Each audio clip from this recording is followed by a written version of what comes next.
নমস্কার দর্শকবৃন্দ। আশা করি আপনারা সবাই ভালো আছেন। আজ মাঘী পূর্ণিমা। মাঘী পূর্ণিমা শুধু হিন্দু ধর্মাবলম্বীদের কাছেই পবিত্র দিন না, বৌদ্ধ ধর্মাবলম্বীদের কাছেও খুবই পবিত্র দিন। এই পূর্ণিমা মাঘ মাসের পূর্ণিমা তিথিতে উদযাপিত হয়। হিন্দু মতে এই দিনে দেবতারা মর্তে আসেন, গঙ্গা বা ত্রিবেণী সঙ্গমে তারা স্নান করেন এবং পুণ্য লাভ করেন। এই দিনের বিশেষত্ব হল ভগবান বিষ্ণু এই দিনেই মৎস্য অবতার গ্রহণ করেছিলেন।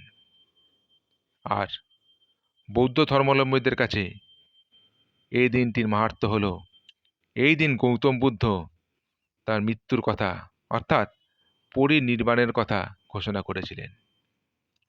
অতএব এই পবিত্র দিনে যদি আপনাদের সুযোগ থাকে তবে গঙ্গায় স্নান করুন, ঈশ্বরের আরাধনা করুন, মনকে পবিত্র করুন, আর যদি পারেন দরিদ্র সেবা করান, দরিদ্রদের দান করুন।